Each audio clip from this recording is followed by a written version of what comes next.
నమస్కారం ETV news కు స్వాగతం ముఖ్యాంశాలు మూసీ పునరుజ్జీవంతో హైదరాబాద్ లో వరద సమస్యకు చెక్ ప్రణాళికలు సిద్ధం చేయాలని అధికారులకు రేవంత్ రెడ్డి ఆదేశాలు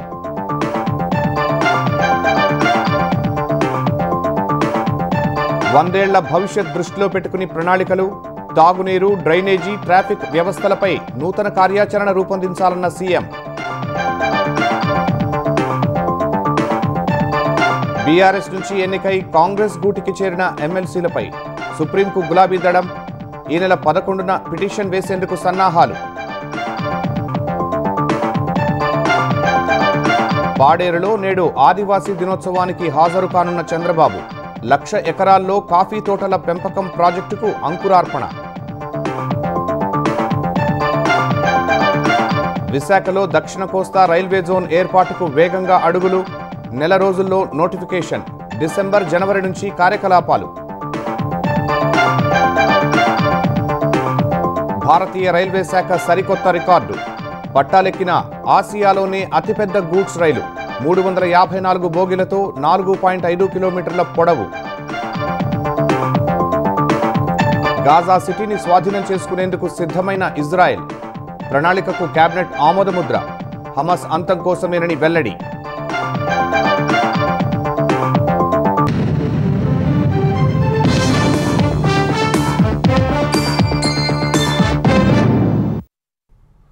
హైదరాబాద్లో వరద నిర్వహణ సమస్యలకు మూసీ పునరుజ్జీవనమే శాశ్వత పరిష్కారమని ముఖ్యమంత్రి రేవంత్ రెడ్డి పేర్కొన్నారు. నగరంలోని చెరువులు, కుంటలు, నాలాలన్నీ మూసీతో అనుసంధానం చేయాలన్నారు. చెరువుల పునరుద్ధరణ, నాలాల వెడల్పు ప్రక్రియ వీలైనంత త్వరగా పూర్తి చేయాలన్నారు.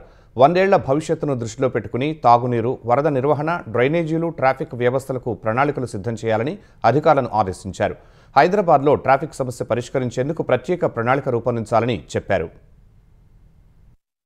గురువారం రాత్రి ఒక్కసారి కురిసిన వర్షానికి అనేక చోట్ల లోతట్టు ప్రాంతాలు జలమయం కావడం సహా చాలా చోట్ల ట్రాఫిక్ స్తంభించిన పరిస్థితులపై సమీక్షించిన ముఖ్యమంత్రి రేవంత్ రెడ్డి ఆ సమస్యల పరిష్కారంపై అధికారులతో చర్చించారు. భారీ వర్షాలు పడినప్పటికీ తట్టుకునే విధంగా హైదరాబాద్లో వ్యవస్థలను ప్రక్షాళన చెయ్యాలని సీఎం ఆదేశించారు. వరద నీటి ప్రవాహానికి ఉన్న అడ్డంకులు తొలగించడం సహా భవిష్యత్తు తరాలకు ఇబ్బంది లేకుండా అత్యవసరంగా శాశ్వత అభివృద్ధి పనులు చేపట్టాల్సిన అవసరముందని చెప్పారు. తాగునీరు, వరద నీరు, డ్రైనేజీలు, ట్రాఫిక్ వ్యవస్థలను మరో 100 ఏళ్ల భవిష్యత్తు అవసరాలను అంచనా వేసుకుని ప్రణాళికలు సిద్ధం చెయ్యాలని సీఎం ఆదేశించారు. గురువారం రాత్రి తక్కువ వ్యవధిలో కురిసిన భారీ వర్షానికి నగరంలో జనజీవనం అస్తవ్యస్తమైన తీరును అధికారుల నుంచి తెలుసుకున్న సీఎం కుండపోత వర్షం కురిసినప్పటికీ తట్టుకునే విధంగా నగరంలో అన్ని వ్యవస్థలను ఆధునీకరించాలని చెప్పారు. ప్రస్తుత రోడ్లు, డ్రైనేజీలు 5 సెంటీమీటర్ల వర్షాన్ని కూడా తట్టుకునే పరిస్థితి లేదని, ఒక్కోసారి 20 సెంటీమీటర్ల వర్షం నమోదవుతున్నందున అందుకు అనుగుణంగా పనులు చేపట్టాలని రేవంత్ ఆదేశించారు.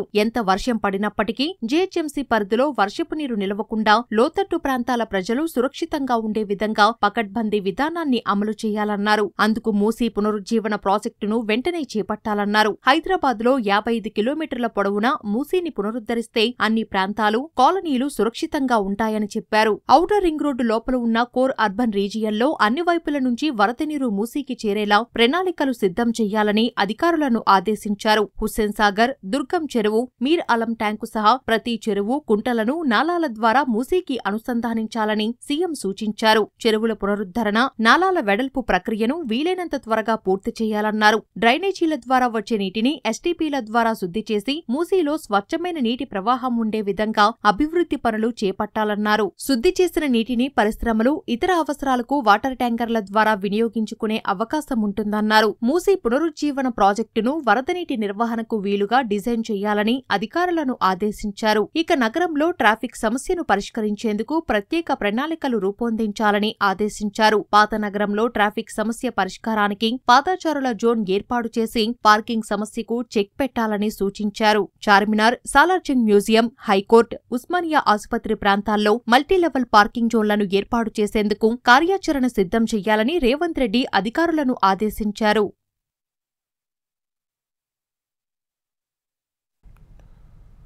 హైదరాబాద్లోని రాయదుర్గం వద్ద వరద నీరు రహదారిని ముంచెత్తడానికి సమీపంలో ఉన్న మల్కం చెరువే కారణమని హైడ్రా గుర్తించింది. చెరువులోకి పెద్ద ఎత్తున వచ్చే వరద అదే స్థాయిలో బయటికి వెళ్లనందునే సమస్య తలెత్తుతోందని హైడ్రా కమిషనర్ రంగనాథ్ తెలిపారు.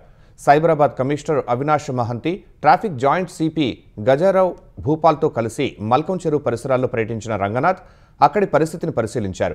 ప్రస్తుతం అలుగు పారడం ద్వారా మాత్రమే నీరు బయటకు వెళ్తోందని, స్లూయిస్ గేట్లు కూడా ఏర్పాటు చేస్తే వర్షాకాలంలో నీటి మట్టాన్ని తగ్గించడానికి వీలవుతుందని తెలిపారు. వర్షాలు తగ్గుముఖం పట్టినప్పుడు వెంటనే ఆ పనులు చేపట్టాలని సంబంధిత అధికారులను రంగనాథ్ ఆదేశించారు. చెరువు పరిసరాల్లో రహదారులే కాకుండా ఆవాసాలు నీట మునుగుతున్నాయని, వెంటనే ఈ పనులు పూర్తయ్యేలా చూడాలని సూచించారు. బయోడైవర్సిటీ పార్క్ పరిసరాలు, షేక్పేట ప్రాంతాల నుంచి కూడా భారీగా వరద వచ్చి ఫ్లైఓవర్ వద్ద నిలిచిపోతుందని, ఆ వరద మల్కం చెరువులోకి చేరే విధంగా ఏర్పాట్లు చేయాలని అధికారులను ఆదేశించారు. హైదరాబాద్లో వర్షం కురిసి 2-3 గంటలైనా వరద నీటి సమస్య పరిష్కారం కాకపోతే ప్రజలు ప్రభుత్వం దృష్టికి తీసుకురావాలని తెలంగాణ రవాణా శాఖ మంత్రి పొన్నం ప్రభాకర్ విజ్ఞప్తి చేశారు. యూసుఫ్గూడలోని శ్రీకృష్ణానగర్లో ఏళ్ల తరబడి ఉన్న వరద నీటి సమస్యపై వివరాలు తెలుసుకునేందుకు కార్మిక శాఖ మంత్రి జి. వివేక్ వెంకటస్వామితో కలిసి పొన్నం అక్కడి పరిస్థితులను పరిశీలించారు. స్థానికులు, అధికారులను అడిగి మంత్రి వివరాలు తెలుసుకున్నారు. దీర్ఘకాలికంగా ఉన్న ఈ సమస్యపై ప్రభుత్వం ప్రత్యేకంగా దృష్టి సారించి నిధులు మంజూరు చేసిందని, త్వరలోనే శాశ్వత పరిష్కారం చూపుతామని మంత్రి వివేక్ స్థానికులకు భరోసా కల్పించారు. అధిక వర్షపాతం నమోదు కావటం వల్లే అక్కడక్కడ వరద నీరు, మురుగు పొంగటం లాంటి తీవ్ర సమస్యలు ఎదురవుతున్నాయని మంత్రి పొన్నం తెలిపారు. హైదరాబాద్లో ఎక్కడైనా వర్షాలు పడి ఆ వర్షం పడ్డ 1-2 గంటల్లో నీళ్లు క్లియర్ కాకుండా ఇలానే కంటిన్యూషన్ గా స్ట్రక్ అయ్యి, ఎప్పుడైతే హెవీ రెయిన్, సపోజ్ మనము ఒక రెయిన్ గంటలో ఎంత పడాలో 10 గంటలు 1 గంటలో పడ్డప్పుడు కొద్దిసేపు ఇబ్బంది అవుతుంది. కానీ అదే కంటిన్యూషన్ 24 గంటల తర్వాత కూడా ఉంటుంది అంటే అక్కడ సమస్య ఉన్నట్టు. అటువంటి సమస్య ఎదుర్కొంటున్న ప్రాంతాల వాళ్ళు ప్రత్యేకించి అధికారుల దృష్టికి కానీ మా దృష్టికి తెస్తే హైదరాబాద్ నగరంలో ఎక్కడున్నా సమస్యలు పరిష్కరిస్తాం. మున్సిపల్ అధికారులకు, హైడ్రా అధికారులకు, వాటర్ బోర్డు అధికారులకు, రెవెన్యూ అధికారులకు 4 ఆదేశాలు ఇస్తా ఉన్నాం. ఇందిరమ్మ ఇళ్ల లబ్ధిదారులకు ఇకపై ఆధార్ ద్వారా బిల్లులు చెల్లించనున్నట్టు Telangana housing corporation MD VP Gautam తెలిపారు. ప్రస్తుతం లబ్ధిదారులు ఇచ్చిన బ్యాంకు ఖాతాలకు బిల్లులు జమ చేస్తూ ఉండగా బ్యాంకు ఖాతాల నంబర్లు, ఐఎఫ్ఎస్సి కోడ్లో తప్పులు తదితర కారణాలతో సమస్యలు తలెత్తుతున్నట్లు చెప్పారు. అందుకే ఆధార్ అనుసంధాన ప్రక్రియ ద్వారా బిల్లులు చెల్లించాలని నిర్ణయించినట్లు తెలిపారు. ప్రయోగాత్మకంగా 9,100 మందికి ఆధార్ పేమెంట్ బిల్ సిస్టమ్ ద్వారా డబ్బులు పంపించగా సుమారు 9,000 వరకు ఎలాంటి సమస్య రాలేదన్నారు. ఈ విధానంలో బిల్లుల చెల్లింపు ప్రక్రియ మరింత వేగంగా, సమస్యలు లేకుండా ఉంటుందని గౌతమ్ పేర్కొన్నారు. ఇప్పటివరకు 590 కోట్ల రూపాయలు లబ్ధిదారులకు చెల్లించినట్లు తెలిపారు. ప్రపంచ ఆదివాసీ దినోత్సవాన్ని ఆంధ్రప్రదేశ్ ప్రభుత్వం పాడేరులో ఘనంగా నిర్వహించనుంది. గిరిజనుల హక్కుల పరిరక్షణ, కృత్రిమ మేధస్సు, ఆదివాసీల భవిష్యత్తు అనే థీమ్తో ఈసారి ఐక్యరాజ్య సమితి అంతర్జాతీయ గిరిజన దినోత్సవ నిర్వహణకు పిలుపునివ్వగా ఏపీ ప్రభుత్వం అల్లూరు జిల్లా పాడేరులో ఉత్సవాలు నిర్వహిస్తోంది. పాడేరు మండలం వంజంగిలో జరిగే కార్యక్రమానికి ముఖ్యమంత్రి చంద్రబాబు హాజరు కానున్నారు. తొలుత మోదకొండమ్మ ఆలయాన్ని దర్శించుకుంటారు. అనంతరం స్థానిక గిరిజన సంప్రదాయ వేడుకలకు హాజరు అవుతారు. ఆదివాసీల ఇళ్లకు వెళ్లి వారి కష్టనష్టాలను సీఎం స్వయంగా తెలుసుకుంటారు. కాఫీ ప్లాంటేషన్ పెంపకందారులతో మాట్లాడతారు. లగిసెపల్లె వద్ద ఏర్పాటు చేసిన ప్రజావేదిక కార్యక్రమంలో పాల్గొంటారు. పాడేరులో 1,00,000 ఎకరాల్లో కాఫీ సాగు చేసేందుకు ఐటీడీఏ ఆధ్వర్యంలో చేపట్టే ప్రాజెక్టును ప్రారంభిస్తారు. గిరిజన ప్రాంతాల్లో అభివృద్ధి కార్యక్రమాలకు సీఎం అక్కడి నుంచే శంకుస్థాపన చేస్తారు. గిరిజన ప్రాంతాల్లో ఇప్పటికే చేపట్టిన పలు ప్రాజెక్టుల పురోగతిపై అక్కడే సమీక్షిస్తారు. ఆ తర్వాత సీఎం సమక్షంలో పలు అభివృద్ధి పనులకు సంబంధించి ఎంఓయూలు చేసుకోనున్నారు. పార్టీ శ్రేణులతో ముఖ్యమంత్రి విడిగా సమావేశం కానున్నారు. అల్లూరు సీతారామరాజు జిల్లాలో ప్రభుత్వ పాఠశాలల్లో మరమ్మతులు చేయటం సహా అభివృద్ధి చేసేందుకు ప్రభుత్వం నిధులు మంజూరు చేసింది. 45.02 కోట్లు నిధుల మంజూరుకు పరిపాలన అనుమతిస్తూ ఆదేశాలిచ్చిన ప్రభుత్వం ఉత్తర్వులు జారీ చేసింది. గత ఏడాది నవంబర్ 2న అల్లూరు జిల్లాలో పర్యటించిన సీఎం చంద్రబాబు పాఠశాలల దుస్థితిని తెలుసుకున్నారు. గత వైసీపీ ప్రభుత్వంలో పలు గ్రామాల్లో పాఠశాల గదుల నిర్మాణాన్ని నిర్లక్ష్యం చేసిన తీరును, కనీసం మరమ్మతులు చేయని కారణంగా పిల్లలు అవస్థలు పడుతున్న తీరును తెలుసుకున్న సీఎం పాఠశాలల మరమ్మతులు, అదనపు గదుల నిర్మాణాన్ని చేపట్టేందుకు నిధులు మంజూరు చేస్తారని అక్కడే హామీ ఇచ్చారు. ఈ మేరకు అధికారులు ప్రతిపాదనలు సిద్ధం చేయగా నిధులు మంజూరు చేస్తూ ఉత్తర్వులు ఇచ్చారు. అల్లూరు జిల్లాలో 85 ప్రభుత్వ పాఠశాలల్లో 286 అదనపు తరగతి గదులు నిర్మించనున్నట్లు ఆదేశాల్లో ప్రభుత్వం తెలిపింది. విశాఖ కేంద్రంగా దక్షిణ కోస్తా రైల్వే జోన్ ఏర్పాటు ప్రక్రియ శరవేగంగా సాగుతోంది. కొత్త జోన్కు విభాగ అధిపతుల నియామకాలను రైల్వే బోర్డు చేపట్టింది. ఇది పూర్తవగానే నెల రోజుల్లో దక్షిణ కోస్తా జోన్కు నోటిఫికేషన్ విడుదల కానున్నట్లు తెలుస్తోంది. డిసెంబర్ లేదా సంక్రాంతికి అపాయింటెడ్ డే ప్రకటించనున్నట్లు సమాచారం. దక్షిణ మధ్య రైల్వే పునర్విభజన విశాఖ కేంద్రంగా దక్షిణ కోస్తా జోన్ ఏర్పాటు ప్రక్రియ వేగవంతమైంది. కొత్త జోన్కు జూన్లో జీఎంగా సందీప్ మాథూర్ను నియమించిన రైల్వే బోర్డు ఇప్పుడు విభాగాధిపతుల నియామకంపై దృష్టి సారించింది. ప్రిన్సిపల్ చీఫ్ ఎలక్ట్రికల్ ఇంజనీర్గా ఏపీ శర్మను బుధవారం నియమించింది. కొద్ది రోజుల క్రితం ప్రిన్సిపల్ చీఫ్ మెకానికల్ ఇంజనీర్గా అమిత్ గుప్తాకు పోస్టింగ్ ఇచ్చింది. ఫైనాన్స్ విభాగాధిపతిగా తూర్పు కోస్తా జోన్లో పనిచేస్తున్న ఓ అధికారికి అదనపు బాధ్యతలు అప్పగించింది. ఇలా వరుస నియామకాలు చేస్తున్న రైల్వే బోర్డు మిగతా విభాగాలకు సైతం కొద్ది రోజుల్లోనే పీహెచ్ఓడీలను నియమించనున్నట్లు సమాచారం. ఈ నియామకం పూర్తి కాగానే దక్షిణ మధ్య రైల్వే పునర్విభజన, దక్షిణ కోస్తా కొత్త జోన్ ఏర్పాటుపై నోటిఫికేషన్ రానుంది. ఇది ఆగస్టు నెలాఖరులోగా లేదా సెప్టెంబర్ తొలివారంలో వస్తుందని రైల్వే వర్గాలు చెబుతున్నాయి. నోటిఫికేషన్ వెలువడిన 3-4 నెలల్లో అపాయింట్మెంట్ డేను ప్రకటిస్తారని ఉన్నతాధికారి ఒకరు తెలిపారు. ఆ రోజు నుంచి దక్షిణ మధ్య, దక్షిణ కోస్తా జోన్ల కార్యకలాపాలు వేరువేరుగా జరుగుతాయి. దక్షిణ కోస్తా అపాయింట్మెంట్ డే వచ్చే డిసెంబర్లో లేదా జనవరిలో ఉండొచ్చని రైల్వే అధికారులు అంచనా వేస్తున్నారు. ఆపరేషన్స్, కమర్షియల్, భద్రత, vigilance, RPF, civil engineering, constructions, signal telecom, personal, sports విభాగాలకు పీహెచ్ఓడీలను నియమించాల్సి ఉంది. దక్షిణ మధ్య రైల్వేలోని 3 డివిజన్లతో పాటు భువనేశ్వర్ కేంద్రంగా ఉన్న తూర్పు కోస్తా జోన్లో కొంత భాగంతో కలిపి విశాఖ కేంద్రంగా దక్షిణ కోస్తా జోన్ ఏర్పడనుంది. దక్షిణ మధ్య రైల్వేలో 6 డివిజన్లు 3కు పరిమితమవుతాయి. దక్షిణ మధ్య రైల్వేలో సికింద్రాబాద్, హైదరాబాద్, నాందేడు ఉంటాయి. దక్షిణ కోస్తాలో విశాఖపట్నం, విజయవాడ, గుంటూరు, గుంతకల్ ఉంటాయి. తూర్పు కోస్తాలో కుర్దా రోడ్, సంబల్పూర్తో పాటు కొత్త డివిజన్ రాయగడ ఉంటాయి. రాయచూరు, వాడి సెక్షన్ ప్రస్తుతం గుంతకల్ డివిజన్ పరిధిలో ఉంది. సికింద్రాబాద్ డివిజన్ కు బదిలీ చేస్తూ రైల్వే బోర్డు నిర్ణయం తీసుకుంది. గుంటూరు డివిజన్లో ఉన్న విష్ణుపురం, పగిడిపల్లి, విష్ణుపురం, జానపహాడ్ సెక్షన్లు సికింద్రాబాద్ డివిజన్ కు బదిలీ అవుతాయి. సింగరేణి ప్రాంతం నుంచి విష్ణుపురం వరకు బొగ్గు రవాణా నిరంతరాయంగా కొనసాగుతుంది. కొండపల్లి, మోటుమరి సెక్షన్ సికింద్రాబాద్ నుంచి విజయవాడ డివిజన్ కు బదిలీ అవుతుంది. కొండపల్లి నార్ల తాతారావు పవర్ ప్లాంట్ కు బొగ్గు రవాణా సాఫీగా సాగుతుంది. భారతీయ రైల్వే శాఖ సరికొత్త రికార్డు సృష్టించింది. ఆసియాలోనే అతి పొడవైన గూడ్స్ రైలును పట్టాలపైకి తీసుకువచ్చింది. రుద్రాస్త్రగా నామకరణం చేసిన ఈ రైలుకు సంబంధించిన వీడియోను రైల్వే శాఖ మంత్రి అశ్విని వైష్ణవ్ ఎక్స్లో పోస్ట్ చేశారు. ఉత్తరప్రదేశ్లోని పండిట్ దీన్ దయాళ్ ఉపాధ్యాయ డివిజన్ నుంచి ఈ గూడ్స్ రైలును ప్రారంభించారు. గంజ్ కవాజా స్టేషన్ నుంచి పలాం మార్గం మీదుగా ధన్బాద్ డివిజన్లోని టోరీ శివపురి వరకు నడిపారు. 4.5 కిలోమీటర్ల పొడవు ఉండే ఈ రైలు ఆసియాలోని అత్యంత పొడవైన సరకు రవాణా రైలని అధికారులు వెల్లడించారు. సగటున గంటకు 40 కిలోమీటర్ల వేగంతో ప్రయాణిస్తుంది. దీనిని నడిపేందుకు మొత్తం 7 ఇంజన్లు ఉపయోగించారు. ఇందులో 354 బోగీలు ఉన్నాయి. సరకు రవాణాను పెంచడమే లక్ష్యంగా దీనిని తీసుకొచ్చినట్లు తూర్పు మధ్య రైల్వే వెల్లడించింది. బీఆర్ఎస్ నుంచి ఎన్నికై కాంగ్రెస్లోకి మారిన ఎమ్మెల్సీలపై సుప్రీంకోర్టులో కేసు దాఖలు చేయాలని బీఆర్ఎస్ నిర్ణయించింది. పార్టీ మారిన ఎమ్మెల్యేల అనర్హతపై దాఖలైన ఫిర్యాదులపై 3 నెలల్లోగా నిర్ణయం తీసుకోవాలని ఇప్పటికే శాసనసభాపతికి సుప్రీంకోర్టు ఆదేశాలు ఇచ్చిన నేపథ్యంలో ఫిరాయింపు ఎమ్మెల్సీలపైన బీఆర్ఎస్ దృష్టి సారించింది. ఈ విషయంలో సుప్రీంకోర్టులో స్వయంగా కేసు దాఖలు చేయడానికి ఆ పార్టీ కార్యనిర్వాహక అధ్యక్షుడు కేటీఆర్, పార్టీ లీగల్ సెల్ బృందం శుక్రవారం ఢిల్లీకి వెళ్లారు. ఎమ్మెల్సీల అనర్హతపై శాసనమండలి చైర్మన్కు ఆదేశాలు ఇవ్వాలని కోరుతూ సోమవారం సుప్రీంకోర్టులో పిటిషన్ దాఖలు చేయనున్నారు. సమగ్రంగా పిటిషన్ సిద్ధం చేసుకుని సుప్రీంకోర్టులో దాఖలు చేయడానికి న్యాయ నిపుణుల బృందంతో కేటీఆర్ చర్చించనున్నారు. బీజేపీ సిద్ధాంతం, లక్ష్యం నచ్చి ఆ పార్టీలో చేరబోతున్నట్లు మాజీ ఎమ్మెల్యే గువ్వల బాలరాజు స్పష్టం చేశారు. హైదరాబాద్లోని బీజేపీ కార్యాలయంలో ఆ పార్టీ తెలంగాణ అధ్యక్షుడు రామచంద్రరావుతో ఆయన సమావేశమయ్యారు.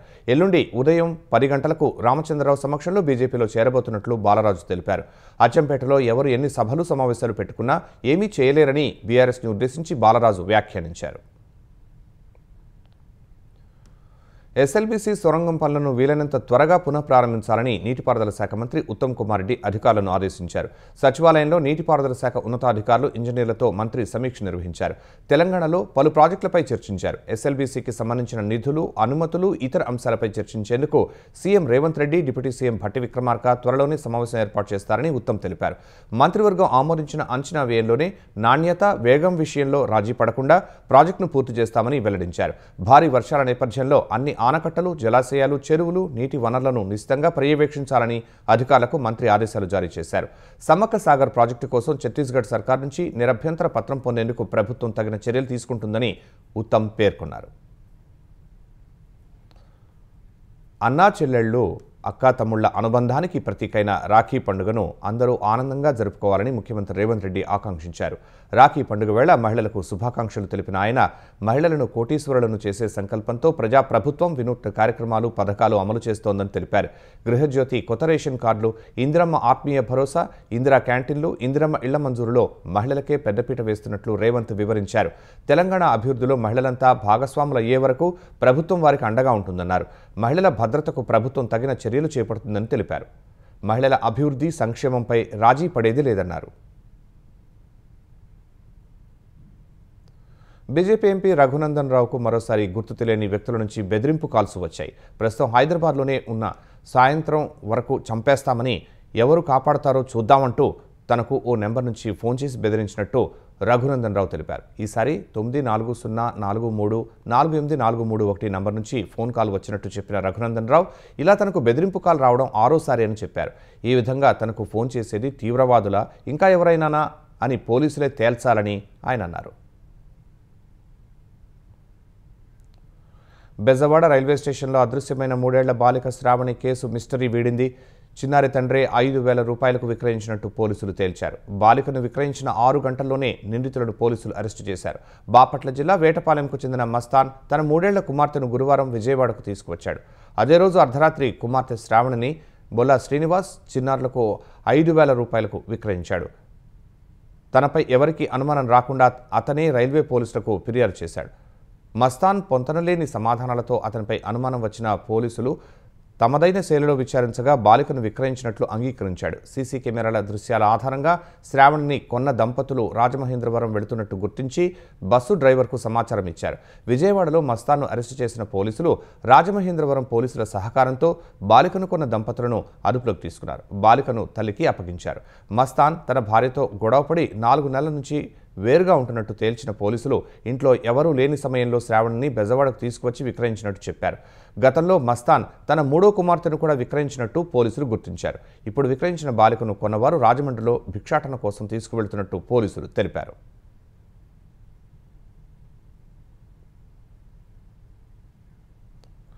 హమాస్తో దాదాపు 2 ఏళ్ల నుంచి యుద్ధం చేస్తున్న ఇజ్రాయెల్ గాజా సిటీని స్వాధీనం చేసుకునేందుకు సిద్ధమైంది. గాజా సిటీని స్వాధీనం చేసుకోవాలనే ప్రణాళికకు ఇజ్రాయెల్ భద్రతా వ్యవహారాల కేబినెట్ ఆమోదం తెలిపింది. ఈ మేరకు ఇజ్రాయెల్ ప్రధాని బెంజమిన్ నెతన్యాహు కార్యాలయం ఓ ప్రకటనలో తెలిపింది. హమాస్ను అంతం చేసేందుకు గాజాను పూర్తిగా స్వాధీనం చేసుకోవాలని భావిస్తున్నట్లు ఇజ్రాయెల్ ప్రధాని నెతన్యాహు నిన్ననే మీడియాకు తెలిపారు. తమ లక్ష్యం నెరవేరిన తర్వాత గాజా సిటీ పాలనా పగ్గాలు స్నేహపూర్వక అరబ్ దళాలకు అప్పగించనున్నట్లు చెప్పారు.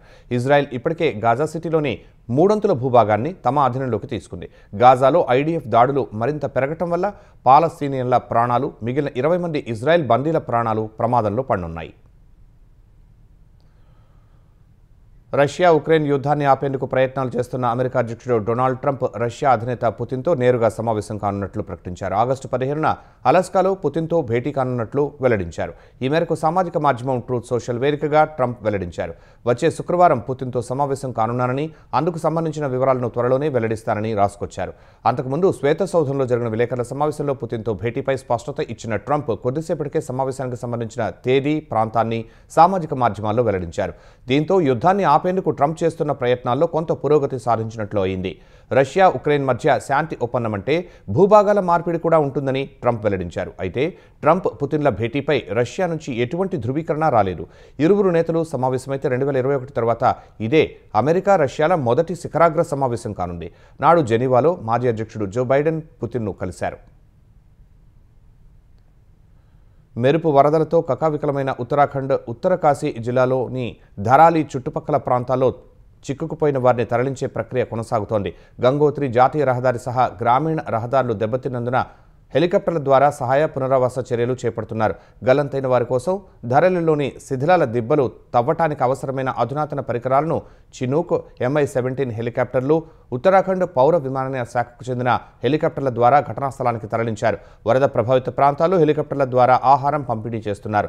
చాలా ప్రాంతాల్లో రోడ్లు దెబ్బతిన్నందున సహాయ పునరావాస కార్యక్రమాల కోసం హెలికాప్టర్లను వినియోగిస్తున్నట్లు అధికారులు తెలిపారు. ఉత్తరాఖండ్ సీఎం పుష్కర్ సింగ్ ధామీ 2 రోజులుగా ఉత్తరకాశీ జిల్లాలోనే ఉండి సహాయ పునరావాస కార్యక్రమాలను పర్యవేక్షిస్తున్నారు. శుక్రవారం సాయంత్రం వరకు 650 మందిని రక్షించినట్టు తెలిపారు. గురువారం 450 మందిని రక్షిస్తే శుక్రవారం 200 మందిని రక్షించినట్టు వివరించారు. చాలా ప్రాంతాల్లో ప్రాంతాల్లో సమాచార వ్యవస్థను పునరుద్ధరించినట్టు చెప్పిన ఆయన ఇది సహాయ చర్యలు వేగవంతం చేయడానికి సహకరిస్తుందని తెలిపారు. ఎన్డీఆర్ఎఫ్, ఎస్డీఆర్ఎఫ్, ఐటీబీపీ సహా సైన్యం కలిపి 800 మంది సహాయ చర్యల్లో పాల్గొంటున్నట్టు సీఎం చెప్పారు.